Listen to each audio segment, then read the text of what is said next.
Dr. Marcus Holloway had always believed that the Earth kept its secrets buried deep.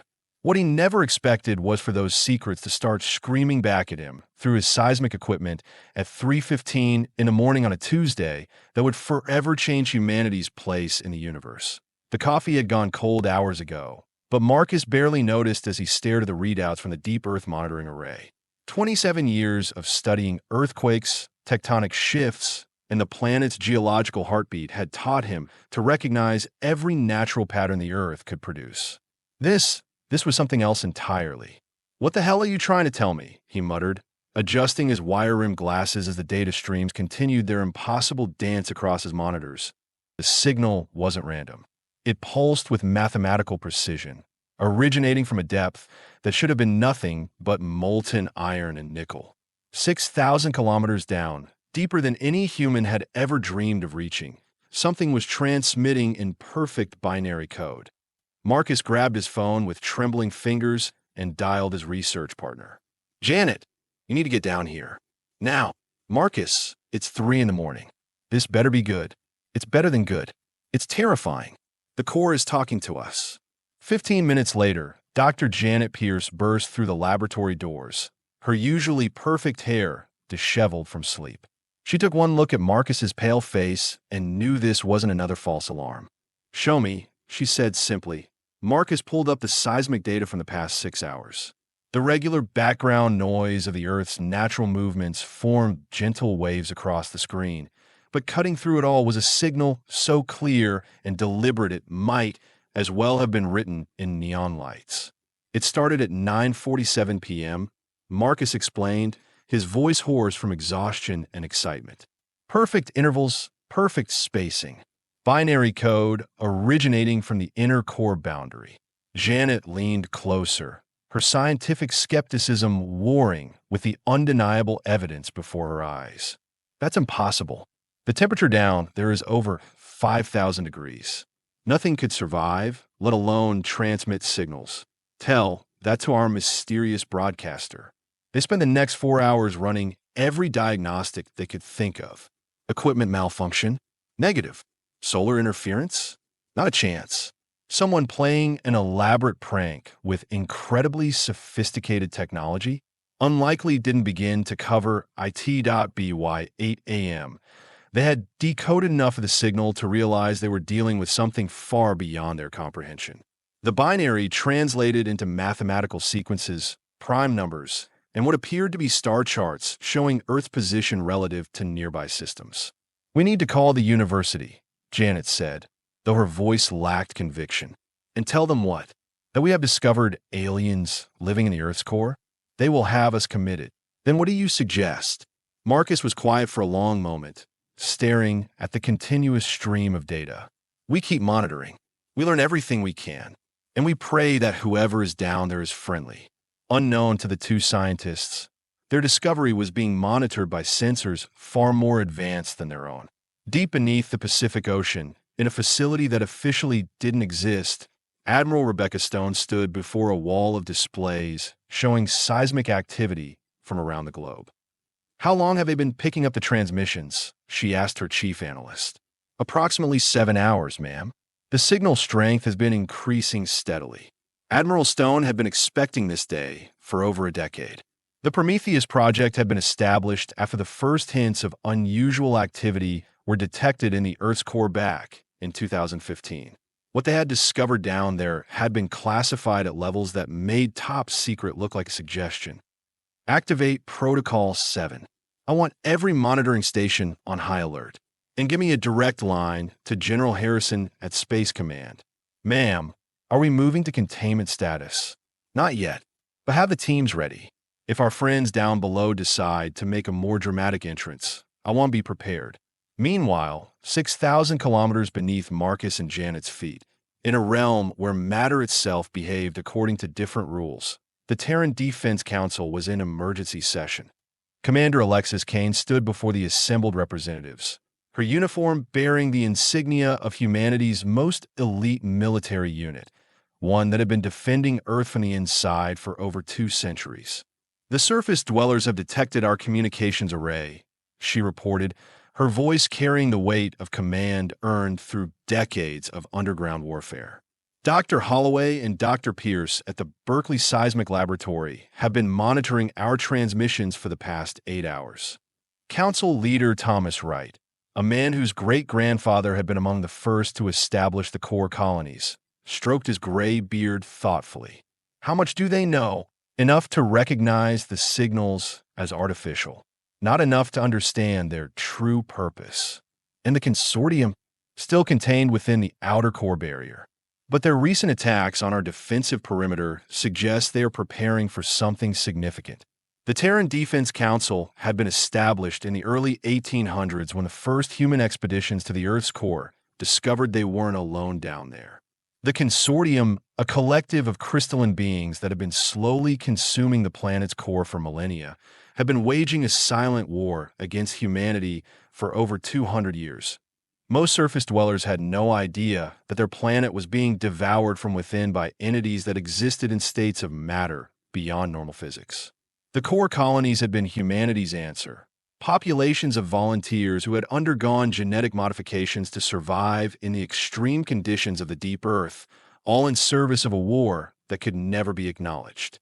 Commander Kane, Wright continued, what's your assessment of bringing the surface dwellers into the loop? They are not ready. The psychological impact alone would cause mass panic. But if the Consortium breaks through our defenses, they will need to know what they are facing. Agreed. Continue monitoring the Berkeley team. If they get too close to the truth, we may need to intervene. Back on the surface, Marcus and Janet were beginning to realize they had stumbled onto something that would redefine everything humanity thought it knew about itself. The signals had evolved over the past 12 hours, becoming more complex and more urgent. Look at this, Janet said, pointing to a new pattern that had emerged in the data. These aren't just random mathematical sequences. They are coordinates. Coordinates to what? If I'm reading this correctly, they're mapping out a network of facilities extending from the core boundary all the way up to the mantle. Marcus felt a chill that had nothing to do with the laboratory's air conditioning. Janet, what if we're not alone down there? What if there's an entire civilization living beneath our feet? That's impossible. The conditions are impossible for us. But what if they are not impossible for someone else? Their conversation was interrupted by a knock at the laboratory door. Marcus looked up to see a woman in a dark suit standing outside, flanked by 2 men who looked like they could bench press a small car. Dr. Holloway? Dr. Pierce? My name is Agent Sarah Collins, National Security Agency. We need to talk. Marcus and Janet exchanged glances. They both knew that once they opened that door, their lives would never be the same. About what? Marcus called out, though he already knew the answer. About the signals you have been receiving from the Earth's core. About the war that's been raging beneath your feet for the past 2 centuries. And about why humanity's survival may depend on what you have discovered in the last 24 hours. The laboratory fell silent except for the continuous beeping of the monitoring equipment, still faithfully recording transmissions from a world that shouldn't exist. Janet looked at Marcus. I guess we are opening the door. I guess we are. As the lock clicked open, both scientists knew they were about to step into a reality where the Earth itself was a battleground, where humanity had been fighting for its survival in ways they never imagined, and where the strange signals from the core were just the beginning of a truth that would challenge everything they thought they knew about their planet and their species. Agent Collins stepped in a laboratory, her expression grave. Doctors, what I'm about to tell you is classified at levels that officially don't exist. The signals you have been monitoring are coming from the Terran Defense Council, an organization that has been protecting Earth from hostile entities for over 200 years. Hostile entities? Janet's voice was barely a whisper. The Consortium, beings made of exotic matter that have been slowly consuming our planet's core since long before human civilization began. They exist in states of matter that our science is only beginning to understand, and they view Earth as nothing more than a resource to be harvested. Marcus sat heavily in his chair, and the people sending these signals? Volunteers, humans who underwent genetic modification to survive in the core environment. They have been fighting a war down there that the surface world could never know about. Until now, Why now? Janet asked. Agent Collins activated a tablet and showed them real-time seismic data from monitoring stations around the globe. The displays showed massive disturbances originating from the outer core, patterns of activity that looked less like geological events and more like explosions. Because the Consortium is preparing for their final assault, the core colonies estimate we have maybe 72 hours before they break through the defensive perimeter. When that happens, the effects will be felt on the surface. What kind of effects? Marcus asked, though he wasn't sure he wanted to know the answer. Magnetic field collapse, atmospheric disruption, seismic events that will make the largest recorded earthquakes look like minor tremors. In short, the end of human civilization as we know it. The laboratory's monitoring equipment suddenly erupted in a cacophony of alarms. New signals were flooding in from the core, but these weren't the measured mathematical transmissions they had been receiving. These were urgent, chaotic, desperate. What's happening? Janet demanded. Agent Collins was already on her phone. Control, this is Collins. I'm seeing massive signal disruption from the core monitoring array. Confirm status of Defense Council communications. She listened for a moment, her face growing pale. Understood. Initiate Protocol 9 immediately. She ended the call and looked at the two scientists. The outer perimeter has been breached. The Consortium has broken through the first line of defense. The war just came to the surface. As if summoned by her words, the building began to shake. Not the gentle tremor of a minor earthquake, but a deep, resonant vibration that seemed to come from the very bones of the earth itself. We need to get you to a secure facility, Collins said, grabbing their research data. You are the only surface dwellers who understand what's happening down there. We're going to need your expertise. For what? Marcus demanded. To save our species. The core colonies are preparing for their last stand, but they need help from the surface. They need someone who understands both the geology and the physics of what's happening. And if we refuse? Collins looked at them with eyes that had seen too much. Then in 72 hours, none of this will matter anymore. The building shook again, more violently this time. Through the laboratory windows, they could see birds taking flight in panic, dogs howling in the distance, and the first reports of unusual seismic activity beginning to scroll across the news feeds. The choice is yours, Collins said, but choose quickly. The fate of humanity may well depend on your decision. Marcus looked at Janet, seeing his own mix of terror and determination reflected in her eyes. They had spent their careers studying the Earth, never knowing that the Earth itself was at war. Now, they were being asked to help fight that war. What do you need us to do? Janet asked. Agent Collins allowed herself a small smile. Help us figure out how to kill beings made of exotic matter before they finish consuming our planet from the inside out.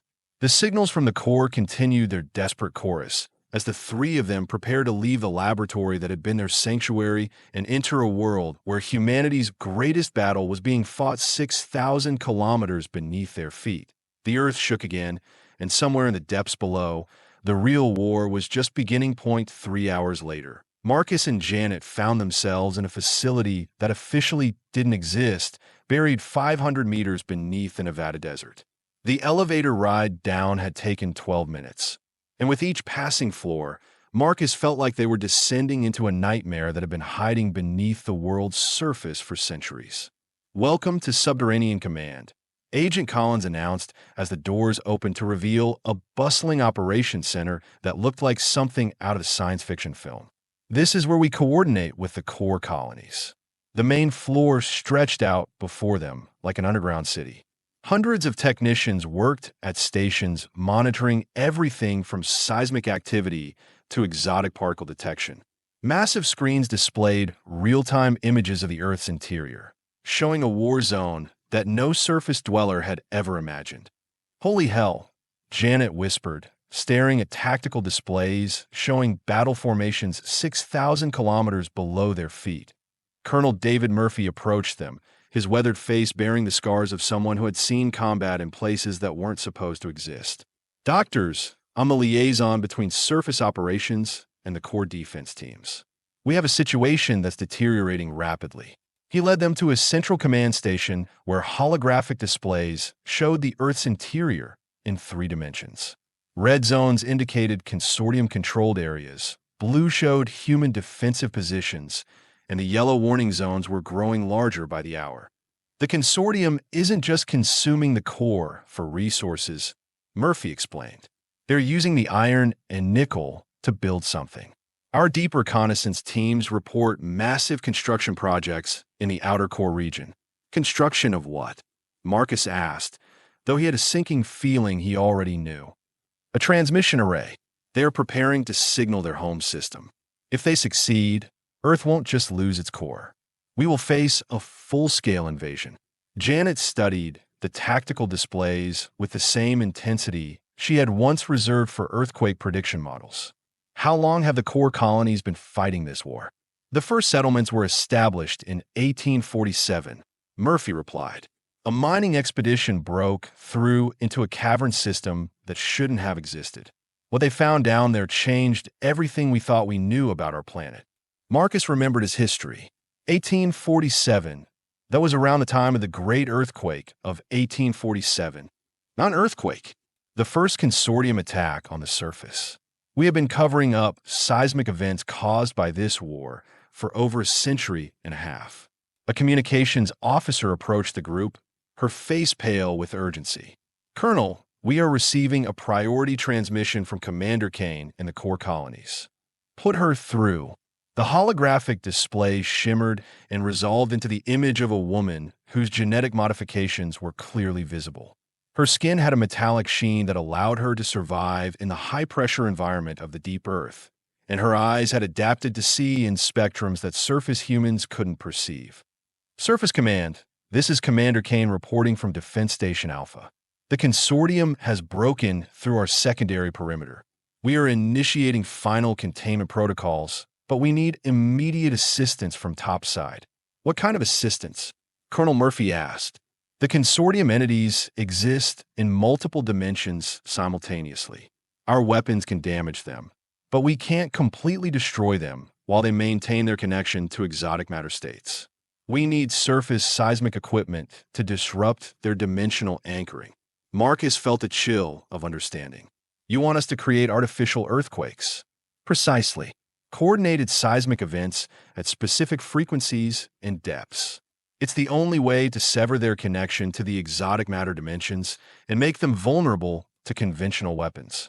Janet was already running calculations in her head. The equipment requirements would be massive. We need synchronized detonations at multiple points around the globe. We have the explosives, Collins interjected. What we need is your expertise to determine exactly where and when to detonate them. The display flickered as another report came in from the core colonies. Commander Kane's image was replaced by that of Council Leader Wright, whose modifications were even more extensive. His body had adapted so completely to the core environment that he barely looked human anymore. Surface Command, we have approximately 18 hours before the Consortium completes their transmission array.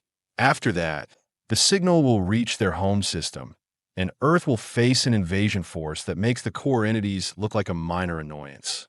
Understood, Murphy replied. We are implementing the seismic disruption plan immediately. The next 12 hours passed in a blur of calculations, preparations, and growing desperation. Marcus and Janet worked alongside teams of physicists, geologists, and military strategists to map out a global network of precisely timed explosions that would create seismic waves capable of disrupting exotic matter states. The mathematics are insane, Janet muttered as she reviewed their calculations for the 100th time. We are essentially trying to ring the Earth like a bell, but with perfect harmonic resonance. Insane is relative, Marcus replied, studying satellite feeds showing military teams positioning massive explosive charges at strategic points around the globe. 6 months ago, I thought the strangest thing about my job was predicting when the next big earthquake would hit California. Agent Collins approached their workstation with a grim expression. We have received word from the core colonies. The Consortium has begun the final phase of their construction. We have 6 hours. On the main display, they could see real-time footage from deep Earth reconnaissance drones. The images were almost incomprehensible, showing structures that seemed to exist in several dimensions at once, built from materials that defied every law of physics Marcus had ever learned. "My God," Janet whispered. "They're not just building a transmission array. They are building a portal." Commander Kane's voice crackled through the communication system. "Surface Command, confirm portal construction. The Consortium isn't planning to signal their home system. They are planning to open a direct gateway. We are looking at immediate invasion, not delayed response." The implications hit everyone in the command center simultaneously. Not 6 hours, not even 2 hours. The moment that portal opened, Earth would face beings that could manipulate matter at the quantum level. "How long until the portal is operational?" Murphy demanded. "Based on current construction rates, approximately 90 minutes. Marcus felt something click in his mind, the same intuitive leap that had made him one of the world's leading seismologists. Wait, they're using the Earth's rotation to power the portal. The iron core acts like a massive dynamo, generating the magnetic fields they need. So we don't need to destroy them with seismic waves. We need to stop the Earth's core from rotating." The command center fell silent. Even the background chatter of radio communications seemed to pause. "That's impossible," Janet said quietly. "The rotational energy of the Earth's core is beyond anything we could ever hope to disrupt." "Not disrupt," Marcus said, his excitement growing. "Redirect. The Consortium is using our planet's natural dynamo effect. But dynamos work both ways. If we can create a counter-rotation in the outer core, we can reverse the magnetic field generation." Colonel Murphy was already signaling his technical staff. "Explain how we make that happen." "The nuclear explosives. Instead of trying to disrupt the Consortium directly, we use them to create convection currents in the outer core. Coordinated explosions at the core mantle boundary, timed to create a fluid dynamic effect that opposes the natural rotation. The side effects would be catastrophic," Janet protested. "Magnetic field fluctuations, massive seismic events, potential atmospheric disruption. Better than alien invasion," Collins said grimly. Commander Kane's voice cut through their debate. "Surface Command, we are detecting massive energy buildup in the portal structure. Estimate 45 minutes to full activation." "Do it," Murphy ordered. "Initiate Operation Dynamo Reversal. All teams prepare for synchronized detonation in 30 minutes." The next half hour was organized chaos. Military teams around the globe confirmed readiness for the most audacious engineering project in human history. Marcus and Janet worked frantically to refine the timing calculations, knowing that a mistake of even milliseconds could tear the planet apart instead of saving it. "Detonation in 60 seconds, the countdown voice announced. "All personnel brace for extreme seismic activity." Marcus grabbed Janet's hand as they watched the final preparations. Around the world, nuclear charges buried at precise depths were about to reshape the fundamental dynamics of their planet. 30 seconds. On the deep reconnaissance feeds, they could see the Consortium portal beginning to glow with energies that hurt to look at directly. 10 seconds. 5, 4, 3, 2, 1. Detonation. The effect was immediate and terrifying. Every seismograph on the planet went haywire as coordinated explosions sent precisely calculated shock waves racing through the Earth's mantle toward the core.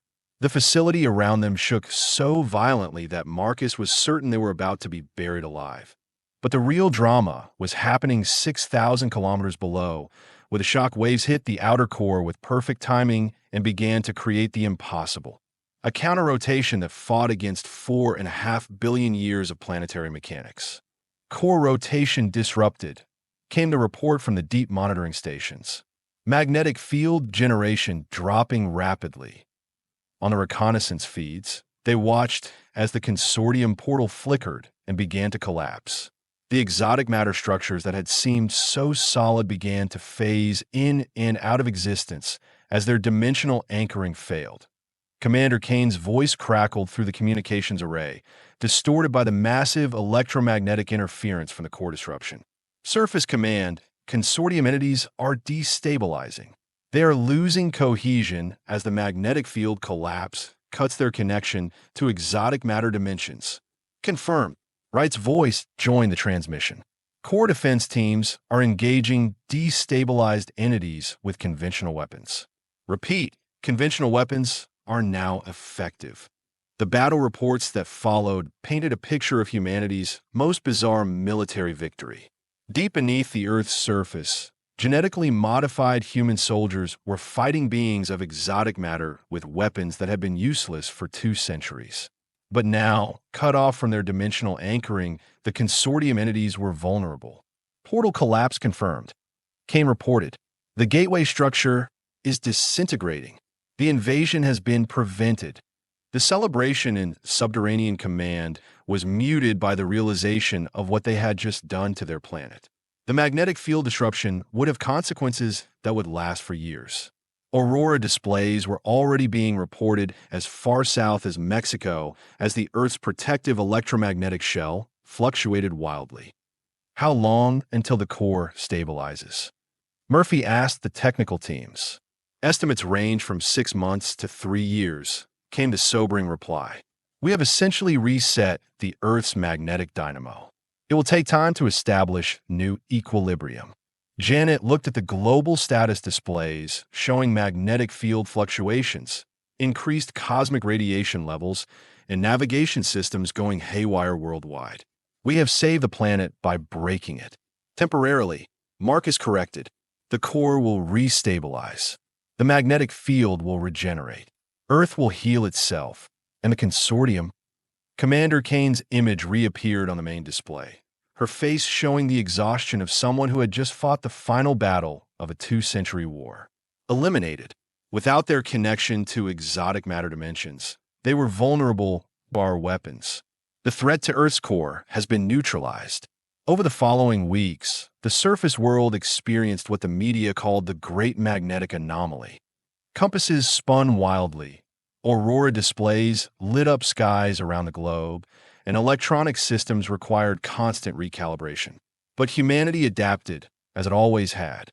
Marcus and Janet returned to their laboratory at Berkeley, but their research had taken on new dimensions. They were now part of a small group of surface dwellers who knew the truth about their planet's hidden defenders. The core colonies continued their work far below, establishing new monitoring systems to ensure that exotic matter entities never again gained a foothold in Earth's interior. 6 months after the crisis, the first normalized seismic readings began coming through their equipment. The Earth's core was indeed stabilizing, establishing new patterns of rotation and magnetic field generation. "We did it," Janet said quietly as she reviewed the latest data from the Deep Earth Monitoring Array. "We actually saved the world. We helped." Marcus corrected. "The real heroes are still down there." He gestured toward the floor, indicating the modified humans who continued their vigil in the planet's depths. The signals from the core had changed since the crisis. No longer desperate transmissions calling for help. They were now regular status reports from humanity's most specialized guardians. Mathematical sequences indicating all clear, star charts showing Earth's continued security, and occasionally, messages of gratitude for the surface dwellers who had helped end a war that most of humanity would never know had been fought. "Do you ever wonder what would have happened if we hadn't picked up those first signals?" Janet asked. Marcus adjusted his glasses and smiled. "I prefer not to think about it. Besides, I have a feeling that if we hadn't detected them, someone else would have. Humans have a talent for being in the right place at the right time when the universe needs them most." The monitoring equipment continued its faithful recording of the Earth's deepest secrets, but now those secrets included the knowledge that humanity's greatest strength wasn't just its ability to adapt and survive. It was the willingness to sacrifice everything to protect not just their own species, but their entire world. Deep in the Earth's core, the modified humans of the Terran Defense Council maintained their eternal watch, guardians in a realm where the very concept of life had been redefined by human determination and ingenuity. They were the ultimate expression of humanity's refusal to surrender, even when faced with forces that existed beyond the normal laws of physics. And on the surface, 2 seismologists continued their work, forever changed by the knowledge that the Earth itself was defended by heroes whose names would never appear in history books, whose sacrifices would never be publicly acknowledged, but whose dedication had saved every living thing on the planet. The signals from below continued, a constant reminder that humanity's greatest battles weren't always fought on battlefields that anyone could see. Sometimes they were fought in the deepest places of the Earth itself, by people who had given up everything recognizably human to ensure that humanity itself would survive it. In the end, that was perhaps the most human thing of all.